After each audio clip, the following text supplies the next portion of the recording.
बिस्मिल्लाहिर्रहमानिर्रहीम। अस्सलाम वालेकुम स्टूडेंट, कैसे हैं आप? उम्मीद है आप सब खैरियत से होंगे। ये तो स्टूडेंट आज हम 9th क्लास की मैथ की एक्सरसाइज नंबर 2.5 का क्वेश्चन नंबर 3 सोल्व करने जा रहे हैं।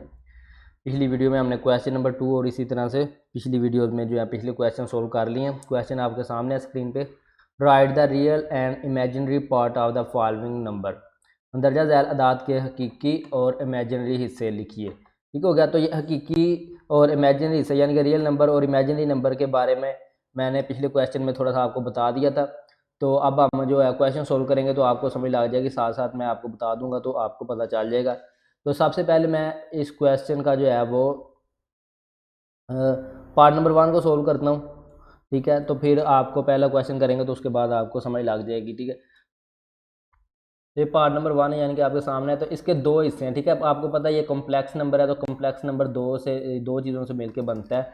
तो इसकी फॉर्म जो है कॉम्प्लेक्स नंबर की वो है a+b/। तो इसमें दो हिस्से यानी कि दो पार्ट्स होते हैं कॉम्प्लेक्स नंबर के। एक तो रियल नंबर ही होता है और दूसरा जो है आयोटा के साथ रियल नंबर लिखा होता है। ठीक है, यानी कि आयोटा के साथ कोई भी नंबर लिखा होता है तो वो दो पार्ट्स होते हैं। एक आयोटा वाला, इसको हम इमेजिनरी नंबर बोलते हैं, बी आयोटा को। ठीक है, अगर लेकिन जो बी आयोटा के साथ लिखा हुआ है इसको हम बोलते हैं इमेजिनरी पार्ट। इसी तरह से ए जो है ये इस साइड पे जो भी होगा वो रियल पार्ट होगा। ठीक है, तो आयोटा के साथ जो लिखा होगा वो इमेजिनरी पार्ट। जितनी जो है आयोटा की तादाद होगी यानी कि बताया होगा 1 आयोटा, 2 आयोटा, 3 आयोटा, जो भी इसके साथ लिखा होता है। ठीक है, तो वो होता है हमारा इमेजिनरी पार्ट।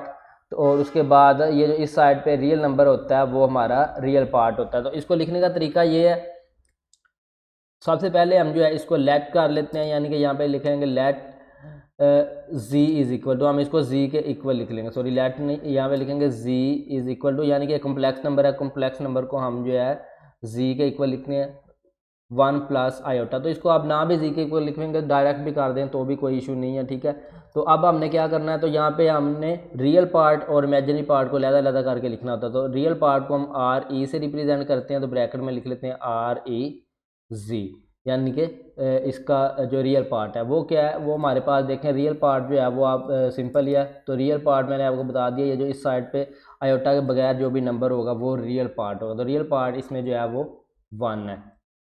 और इमेजिनरी पार्ट को जो है हम आई एम से जो है वो रिप्रेजेंट कर लेते हैं। तो imaginary part of complex number यानी कि z इज इक्वल टू, अब मैंने बताया था आयोटा के साथ जो भी नंबर लिखा होगा, तो आयोटा के साथ यहाँ पे कुछ भी नहीं है, इसका मतलब ये 1 आयोटा है। ठीक है, तो इस तरह से हम जो हमारा इमेजिनरी पार्ट है वो भी 1 के इक्वल ही है। तो इस तरह से सिर्फ इतना ही करना, हमने रियल पार्ट को अलग करके लिख देना और इमेजिनरी पार्ट को अलग कर देंगे तो हमारा ये क्वेश्चन सोल्व हो जाएगा। अब मज़ीद हम क्वेश्चन नंबर 2 को सोल्व करते हैं। तो इसको भी सबसे पहले हम जो है इसको लिखेंगे लेट, और इसको लिख लेंगे हम z के equal, z is equal to हमारे पास आ जाएगा -1 + 2 आयोटा। ठीक है, और बाकी सारा कुछ हम वही तरह उसी तरह से लिख देंगे।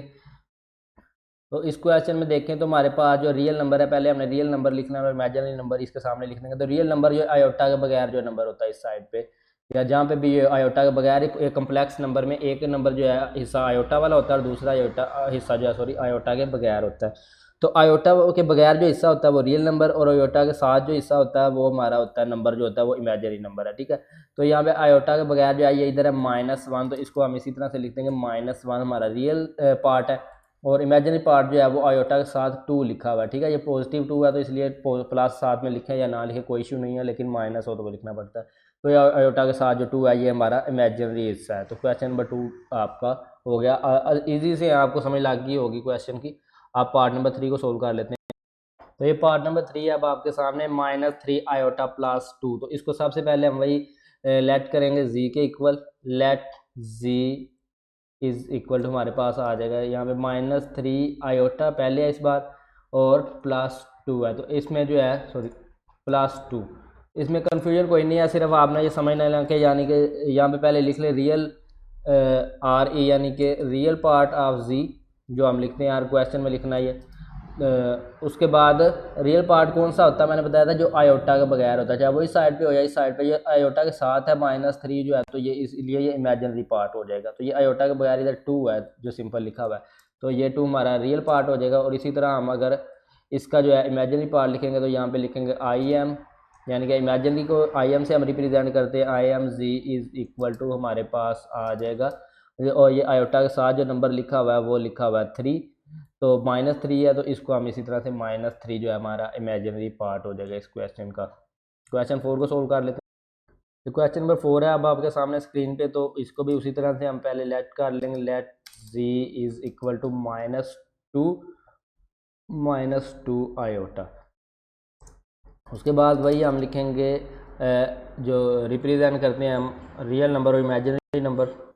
तो इसमें रियल नंबर यानी कि आयोटा के बगैर जो लिखा हुआ है जो नंबर ये -2 है, तो ये हम लिख देंगे यहाँ पे -2 रियल पार्ट आ जाएगा, और ये आयोटा के साथ लिखा हुआ है वो भी -2 ही है, -2 आयोटा, तो हमारा इमेजिनरी पार्ट भी जो है वो -2 ही है इसी क्वेश्चन में। तो ये क्वेश्चन भी सोल्व हो गया। अब पार्ट नंबर 5 को सोल्व करते हैं। ये पार्ट नंबर 5 है अब आपके सामने, इसे -3 आयोटा। तो मैंने आपको बताया कम्प्लेक्स नंबर के जो हैं वो दो पार्ट्स होते हैं, यानी कि इस शेप में होता है a प्लस बी आयोटा, ठीक है, ये कैपिटल ए होगा तो कोई चले वो नहीं है, a प्लस बी आयोटा यहाँ पे कर ले। तो इस साइड पे जो है एक रियल नंबर होता है, रियल पार्ट होता है, ठीक है। तो जब हम किसी भी नंबर में 0 को ऐड करते हैं तो वो हम लिखते नहीं है, देखें 0 + 5 को हम किस तरह से लिखेंगे, हम 5 ही लिखेंगे, 0 प्लस नहीं लिखेंगे। तो इसी तरह से इसमें जो है रियल नंबर की जगह पे 0 है, तो हम इसको ये इस तरह से लिख सकते हैं 0 - 3 आयोटा, यानी कि इसमें रियल नंबर जो क्या है वो क्या है, वो 0 है। समझ आ गया? तो रियल नंबर या रियल पार्ट जो है वो 0 है, यानी कि इधर लिखा नहीं हुआ तो 0 को लिखते नहीं है, इसलिए 0 का मतलब कोई नहीं तो 0, ठीक है। तो और इमेजिन हिस्सा -3 के साथ जो लिखा हुआ है तो वो -3 ही लिखा हुआ है, तो इसलिए इसका इमेजिनरी पार्ट जो है वो -3 है। आपने इसको रियल पार्ट में नहीं लिख देना। रियल पार्ट जो है वो इस साइड पे होता है आयोटा के बगैर जो होता है, और आयोटा के साथ जो भी लिखा आता है वो इमेजिनरी पार्ट होता है, ठीक है। तो ये 3 आयोटा है, तो 3 जो है वो इमेजिनरी पार्ट है -3, और इसमें रियल पार्ट जो है वो 0 है। तो अब ये क्वेश्चन नंबर 6 है, पार्ट नंबर या 6 यानी क्वेश्चन नंबर 3 का आपके सामने। तो ये मैं इसलिए पहले से लिख लेता हूँ ताकि टाइम जो है वो टाइम की बचत की जा सके, क्योंकि पिछले क्वेश्चन में जो है वो बता दिया हम कैसे लिखना है, ठीक है। लेट जी के इक्वल कर लिया, और रियल नंबर और इमेजिनरी नंबर हमने इसके लिखने हैं, रियल पार्ट और इमेजिनरी पार्ट। तो रियल पार्ट वही जो आयोटा के बगैर जो पार्ट होता है वो हमारा रियल पार्ट है, तो इसमें रियल पार्ट 2 है, और आयोटा के साथ यहाँ पे अब 0 आयोटा लिखा हुआ है, तो इसमें फिर इसीलिए इमेजिनरी नंबर जो होगा वो हमारा 0 आ जाएगा। तो ये क्वेश्चन जो है आपका क्वेश्चन नंबर 3 कंप्लीट हो गया, ठीक है। तो अब हम इसका क्वेश्चन नंबर 4 भी कर लेते हैं, सिंपल सा है, तो ये दो क्वेश्चन आज हम इकट्ठे कर लेते हैं जी। तो ये क्वेश्चन नंबर 4 है अब आपके सामने स्क्रीन पे, एक्सरसाइज नंबर 3.5 का, find the value of x. ये मैंने रेड कलर से इसलिए लिख दिया ताकि ये थोड़ा सा क्लियर है। X and Y, value find करनी है हमने एक्स एंड वाई की, इफ़ यानी कि ये जो है दो एक इक्वेशन दी हुई है, ठीक है। इसमें दो एक्सप्रेशन है, एक्स प्लस आयोटा वाई +1 दिया गया, और दूसरी साइड पे जो है 4 - 3 आयोटा जो है वो दिया गया।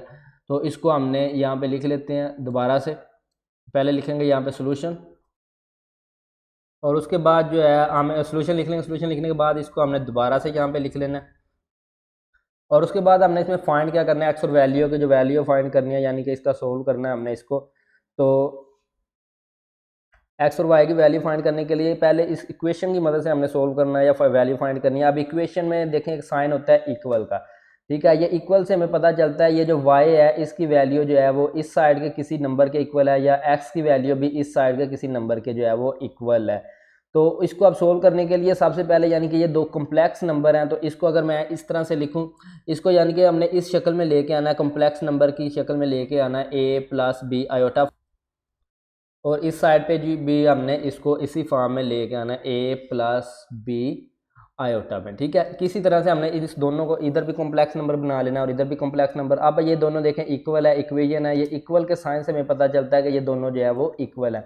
तो इसका मतलब क्या, दोनों तरफ कॉम्प्लेक्स नंबर है, तो इसका मतलब ये होगा कि इधर का इमेजिनरी पार्ट जो है वो इस साइड के इमेजिनरी पार्ट के इक्वल है, और इधर का रियल पार्ट जो है वो इस साइड के रियल पार्ट के इक्वल है। यानी कि ये इक्वल हमें बता रहा है कि दोनों चीज़ें इक्वल हैं, तो रियल पार्ट के इक्वल हो जाएगा, और इमेजिनरी पार्ट जो है वो इमेजिनरी पार्ट के इक्वल। जिस तरह से इधर ए है तो इधर भी ए है, इधर बी है तो इधर भी बी है, ठीक है।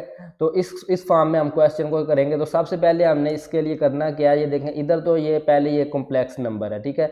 तो इधर तीन चीज़ें हैं, तो इधर x और y के साथ ये जो कांस्टेंट नंबर है इसका कोई काम नहीं है रियल नंबर का, ठीक है। तो इधर इसको हम इस साइड पे ले जाएंगे, तो इसको हम यहाँ पे लिखेंगे x + आयोटा वाई या वाई आयोटा, ठीक है, इसको वाई आयोटा लिख लेते हैं, वाई आयोटा या आयोटा वाई भी लिख सकते हैं। और उसके बाद इक्वल का साइन आ जाएगा और ये 4 -3 आयोटा ऐसे ही लिख लेंगे, और ये प्लस का जो 1 है इस साइड पे आके जो है ये इधर आके -1 हो जाएगा। अब देखें, अब हमने क्या करना है, इस साइड पे ये तो एक कम्प्लेक्स नंबर बन गया और इस साइड पे 4 और 1 जो है दोनों कांस्टेंट नंबर हैं, तो ये दोनों आपस में इनका ट्रीटमेंट किया जा सकता है। तो इसको दोबारा से हम इसको ऐसे का ऐसे ही लिख लेंगे, x + y आयोटा को जो है इसी तरह से हम लिख लेंगे, और उसके बाद ये इक्वल, और उसके बाद ये प्लस का 4 है और ये माइनस का 1 है, तो प्लस के 4 में से माइनस का 1 अगर निकाल देंगे तो पीछे हमारे पास 3 रह जाएगा, तो ये आ जाएगा 3 - 3 आयोटा। तो अब ये एक कॉम्प्लेक्स नंबर की फॉर्म में जो है बन गया। देखें, एक ये इमेजिनरी पार्ट आयोटा वाला और इधर भी एक इमेजिनरी पार्ट है आयोटा वाला, और इधर जो रियल पार्ट और इधर भी एक रियल पार्ट, यानी कि आयोटा के बगैर जो पार्ट होता है उसको हम रियल पार्ट बोलते हैं।